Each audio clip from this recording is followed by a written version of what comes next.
Moi j'adore cette chanson, après j'ai des mauvais souvenirs.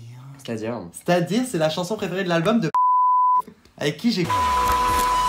Hello les poppers! On espère que vous allez bien. Et que la vidéo, enfin notre playlist du mois de mars vous a plu surtout. Donc si vous l'avez pas encore vue, bah allez la voir, je jure, ça sera plus simple. Ah, ça clique. Hop. Mais aujourd'hui on vient avec un concept que vous aimez beaucoup sur la chaîne. Ah oui, vous les adorez. Vous les demandez souvent. Les classements d'albums. Les classements. Ah ça give, mais bon. Et oh. Introduisons une vidéo comme on doit l'introduire. Grab a drink and let's pop talk.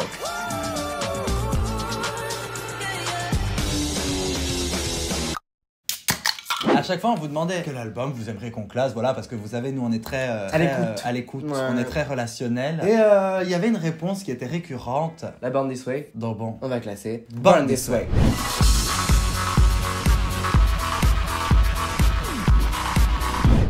Disclaimer habituel, classer un album c'est assez compliqué. Et évidemment, on classe les chansons selon nos critères. Si les vôtres D'aujourd'hui déjà. D'aujourd'hui parce que bon. Mais si les vôtres sont différents, tout va bien, respirez, pas la peine de nous tuer dans les commentaires. Par contre, vous pouvez mettre votre classement dans les commentaires. Ah ouais, oui. Ça peut être super fun. Ouais. I'd love to see that. Comment vous classeriez cet album qui va être Inclassable, parce que genre aussi, il faut savoir que genre les chansons qui sont à la fin ne sont pas des mauvaises chansons. Ah non. Parce que cet Alors album est genre un des excellent. meilleurs albums que j'ai entendu de ma vie. Facts. Genre what the fuck. Pour ceux qui vivent dans une grotte et qui ne seraient pas au courant, Born This Way c'est le 3e album de Lady Gaga qui est sorti en 2011. Il a été vendu à plus d'1 million de copies dans la première semaine aux États-Unis et depuis a été vendu à plus de 10 millions de copies à travers le monde. Donc bon, c'est un album que tout le monde connaît. Enfin, j'espère. On va décider de classer la version originale. Oui, la version standard La et version pas- standard. et non la version spéciale qui avait 17 titres. 14 titres c'est enough et assez compliqué à classer comme ça, donc on s'est un peu simplifié la vie. On le cache pas. Alors Parce merde, que déjà oui. comme ça va être complexe, donc bon, Ne serait-ce qu'un point de vue pratique, on a déjà plus le tableau parce Oui. qu'il n'y a plus de place sur le tableau. il y a pas assez de Parce place. que vu qu'on a 3 € chez PopTalk, le tableau a disparu. Mais du coup tout ça va être fait numériquement aujourd'hui. PopTalk se modernise. Et par-dessus cela, on reste quand même... Et par le là, voilà. Hop. Ce n'est pas que cela. On est quand même Pop Talk, on est quand même des gens professionnels. On aime les facts. On aime les facts et donc on va vous give. Une chanson, un fun fact. Hop, c'est parti, on classe. Et je tire le premier au sort. Qu'est-ce que c'est? Et c'est Born This Way. Ah, On bah. commence avec... On commence avec le premier On single. commence avec le premier single, La chanson éponyme. éponyme. Il faut savoir que Gaga l'a écrite, l'aurait écrite en 10 minutes. Quand elle l'écrivait, elle pensait à Whitney Houston. Parce que selon elle, elle n'était pas digne de cette chanson, donc elle l'écrivait pour une autre pop star. La production est folle. Oui, tout est... Mais évidemment, c'est le message qui Qui en ressort. Et voilà, merde, je suis fag grâce à cette chanson. Elle mérite pour moi le top 5. Surtout. Voilà, c'est pour ça qu'on va la mettre 5ème. 5ème place. Hop, Scheisse. Hop, le fun fact, il faut savoir qu'elle l'a écrite après avoir été dans un petit club à Berlin. Et il faut également savoir que de base, elle voulait que ce soit un single, mais son label refusera parce qu'on n'écoute jamais Gaga. Et du coup, c'est pour ça qu'elle l'utilisera dans la promotion de son parfum Fame.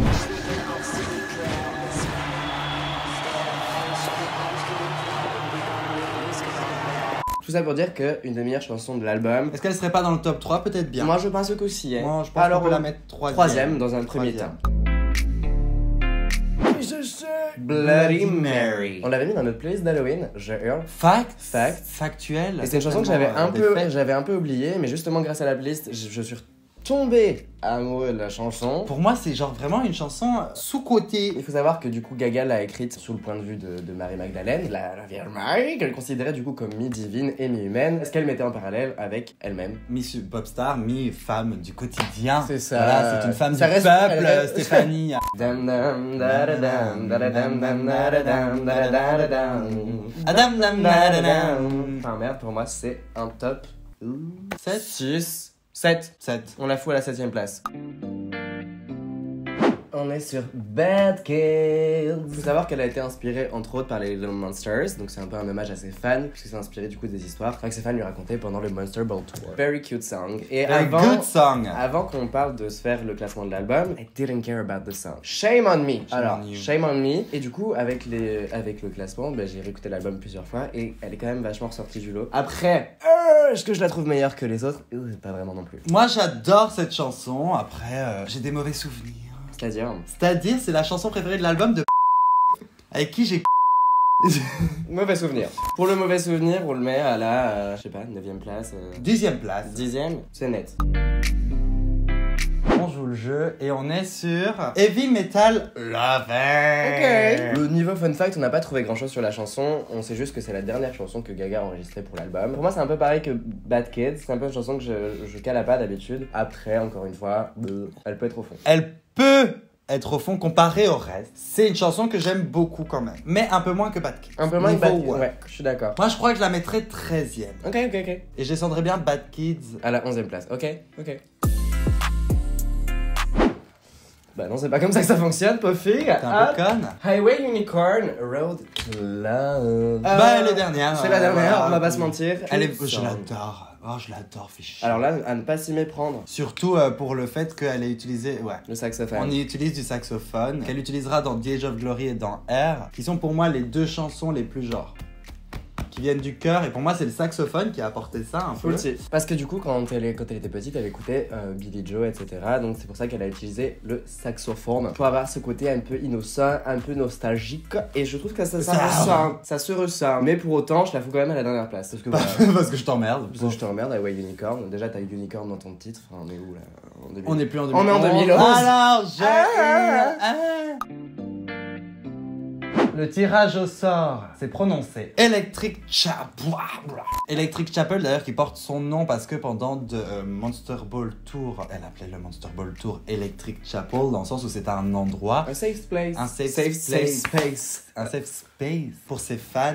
Et vu que la chanson est à propos du fait de trouver un endroit, un safe space, bah du coup, make sense. I love the song et je me suis rendu compte que j'aimais vraiment beaucoup cette chanson au Portugal parce qu'il y avait une soirée spéciale Gaga au Portugal et je l'ai entendue en boîte et j'étais gag de l'entendre en boîte et depuis je suis retombé amoureux de la chanson. Mais du coup combien tu la mets toi? Réécoutons. La mélodie est folle je trouve. Et sa voix dedans je trouve qu'elle est vraiment... Non, elle mérite la place au-dessus de Bad Kids. Ok, donc Bad Kids 12e, Electric Chapel 11e. Slay.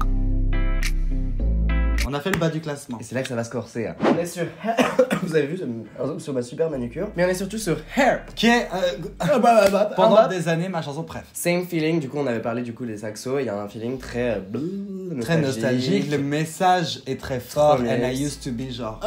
les cheveux. Et regardez, hop. Je sais que si vous nous suivez depuis longtemps, vous savez que nous et nos cheveux, c'est une relation comme une autre, assez intense. Alors, une des inspirations de la chanson, c'était son hairstylist. Parce que du coup, bah, il la faisait sentir jolie, etc. Et cette histoire que c'est le seul truc qu'elle arrive vraiment à changer chez elle tout le temps. Parce que, wig. Wig, did you just say wig? Yes. I know, wig. I feel that already. Elle est juste après le top 5 comme mi-fait. Je suis assez d'accord, vu qu'on a une attache émotionnelle avec la chanson. Du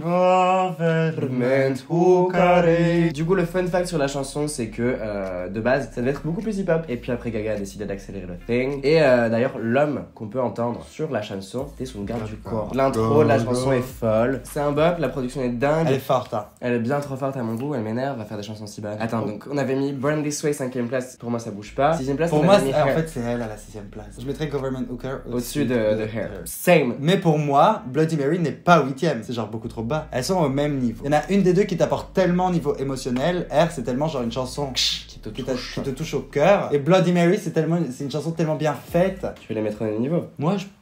Et comme ça, Government Hooker est 6ème et elles deux elles sont 7ème. Donc c'est plus un top 14, c'est un top 13. Hop, on change les règles. Pas fou. Du coup, on fout Hair et Bloody Mary à la même place et Government Hooker juste au-dessus à la 6ème. Ouais. Ça me semble bien. On est sur Mary the Night. C'est le dernier single de l'ERA. Et pour moi, elle a tellement bien clôturé l'ERA. Le clip était fou. D'ailleurs, hop, je hurle en analyse. Place. On a fait une analyse du clip. Top 3. Elle est très bonne, mais c'est pas la première place pour moi. Du coup, par principe, deuxième ou premier? Non, pas première. Ok, deuxième. Le fun fact sur cette chanson, c'est que de base, Gaga voulait que ce soit le lead single. Ouais. Puis finalement, ça l'a pas été. Je hurle, c'était le single qui a fermé les rats. C'est sa chanson préférée aussi. C'est sa chanson préférée. Ok, je crois on l'a. Mais je sais pas le lire. C'est Americano. Oh, bah. En gros, elle a écrit cette chanson suite du coup à une loi de l'immigration qui était passée en Arizona. Americano que I used to hate. Là, pour moi, au départ, j'aimais pas la vibe de la chanson. Je la trouvais un peu trop out of place, alors que pas du tout. Au final, elle est géniale. I am not agree. It's a no. I'm not agree. at all. Elle est géniale, la version de Glee avec la chanson de Jennifer Lopez est géniale. Facts. Mais, ayant réécouté la totalité de l'album hier en voulant être totalement objectif, elle est pas genre aussi haute qu'elle l'est dans mon cœur. Mais c'est ça le truc avec cet album, c'est que toutes les chansons sont très hautes, mais au final, bon, à un moment donné, il faut les classer. Je trouve que la chanson est très cam, genre elle est très mise en scène, très théâtre. Elle te kiffe vraiment genre très théâtre. 8 ou 9 on la met. Par principe, je la foutrais à la 8ème, j'en sais rien. Oui, 8ème. Est-ce que c'est UNI? Oui, je vais pas vous spoiler, mais c'est UNI. Bon, c'est UNI, vous aurez compris. Ça, pour moi, ça a été une des meilleures chansons de Gaga. Pour moi, on peut la mettre first. First? Non.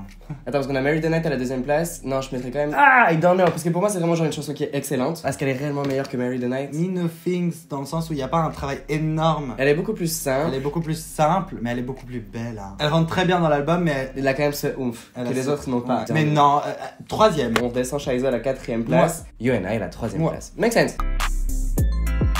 D'ailleurs, le fun fact sur UNI, c'était le fait que c'est une chanson qu'elle a écrite sur son ex. Non, c'est pour Luke Carl. Enfin, on le connaît de bien. Bref. Et un autre fun fact, elle a ramené du coup son alter ego masculin Joe Calderon dans le clip. Un alter ego qu'elle avait créé avec Nick Knight pour un photoshoot. Ok, c'est Judas. Ah, c'est Judas. Bon, on va pas se mentir, est-ce que ce serait pas notre première place? Je pense qu'on était très clair là-dessus. Je pense que depuis tantôt, c'est celle qu'on avait en tête. C'est genre la meilleure chanson que j'ai entendue de ma vie. C'est Fact. genre Pop Perfection. Pour moi, genre, elle a vraiment toutes les qualités qu'une. Et en plus de ça, elle est folle. Le sujet de la chanson, le fait qu'elle le sorte à Pâques, le clip, tout. Genre, vraiment tout ce qui entoure ce single. La pochette. La pochette. Enfin, oui, le fun fact sur Judas, c'est que. Elle a fait elle-même la pochette, donc elle a fait la pochette sur Microsoft et pour ajouter de la texture, elle l'a prise en photo avec son Blackberry. Et donc sur la cover, on pense tous que c'est du crrr. Mais non, c'est genre son reflet, genre sur les trucs, On peut voit le voir reflet. elle comme ça. Avec son Blackberry. Génial. Et donc voilà, pour moi, ça mérite la première place. Je suis désolé. Faut pas chercher plus loin. C'est la dernière qu'on va piocher là. Et je sais très bien laquelle c'est, et ça me fait chier parce que je sais pas où la foutre, ça me casse les couilles. Paf, je vous le montre même pas, c'est The Age of Glory. Je la mets ouf, parce que Dieu sait que ça a été ma chanson préférée pendant très longtemps. Moi je la mettrais 4ème. Mais il y a déjà une 4ème, c'est déjà Scheisse. Ouais. Donc tu veux refaire la même chose que ce qu'on a fait avec Bloody Mary et Hair? Mais déjà il faut régler le fait que genre il y a personne à la 9ème place. Oui, non, il y a personne à la 9ème place, mais de toute façon, The Age of Glory. Donc on remonte tout. Parce que The Age of Glory n'est pas à la 9ème place. Non, du coup ça devient un top 12. Ça devient un top 12 et on refait ce truc parce que je suis désolé, c'est la même vibe. Le fun fact sur The Age of Glory, c'est que Clarence Clemons, le saxophoniste qu'on peut voir dans le clip et qui a du coup enregistré aussi pour la chanson, est décédé 2 jours après la release de la vidéo. Ça, c'est pas un fun fact. Mais c'est un peu triste, mais en soi, it makes sense avec la chanson qui est à propos du coup des derniers moments qu'on passe sur Terre. Donc finalement, c'est un peu un full circle moment. Il a un peu eu son The Age of Glory Oui, avant voilà. de die. Mais rest in peace, du coup. À Clarence. Mon Clarence. Du coup, on a fini le classement. Attends, donc on va récapituler. Judas à la première place, pour moi, ça ne bouge pas. On est d'accord. Marry the Night, 2ème place. Ouais. Make sense. Oui. You and I, Ah. 3ème place. Est-ce qu'on n'est pas genre totalement d'accord avec nous-mêmes? Bien Si. sûr que si. Scheisse et The Age of Glory à la même place. Make sense pour moi. Pour le top 4. Toi t'es fully d'accord avec ça. Oui, parce que pour moi, elles sont. C'est des Evil Twins. 5ème Bandit Swap. Barney Swim make so much sense. 6ème place, du coup, on aurait Government Hooker. Ouais. À la 7ème place, on a décidé de mettre Bloody Mary et Hair. Parce que, ben, encore une fois, Evil Twins. Dans nos têtes, it makes so much sense. Moi ça make sense. Evil Twins à la 7ème place. Et la Surtout Hair. qu'on enchaîne avec Americano. Americano, du coup, à la 8ème place. Et notre classement il est parfait. Ouais. Alors On enchaîne du coup avec Electric Chapel à 9ème place, Facts, Bad Kids 10ème place, Facts, Heavy Metal Lover 11ème place, Facts et Highway Unicorn Road to Love 12ème place. Et ça prouve à quel point l'album est bon parce que sur un album de 14 titres, c'est un classement de 12. Donc ça prouve que genre Y a pas de deux mots. elle mérite de tous être au-dessus. Elles sont toutes comme ça. Vous voyez genre Taylor Swift dans Look What You Made Me Do, bah c'est les ça. girls, C'est- c'est les girls de cet album. On mais- fait ça. on fait toujours ça en streamant la première place et là on va avoir un vrai plaisir parce que c'est Judas. Parce que c'est Judas, enfin j'en ai rien à dire. Quand tu sais. Là je sais que je vais prendre du plaisir. Là j'en prends déjà. Enfin qui...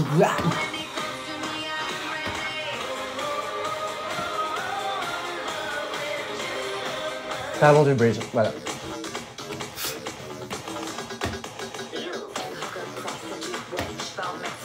Et là, hop, emotional.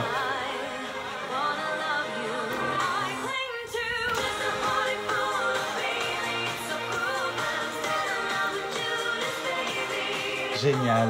Génial. C'est vraiment genre, tu dois faire une chanson pop, suis le schéma de Judas, il est genre Parfait, c'est génial. Génial, Première place, voilà. je suis d'accord avec le classement, je vous emmerde. J'espère que dans les commentaires vous nous incendiez, mais surtout que la vidéo vous a plu. Parce que nous c'est beaucoup amusé. Du coup, comme on vous l'a dit, on veut voir vos classements dans les commentaires, N'hésitez pas à mettre un petit like, de commenter, de de s'abonner. c'est important. Et nous, on se retrouve de la semaine. On vous lâche pas. Voilà. Jamais. On fait des bisous les poppers. We love you and take care of yourselves.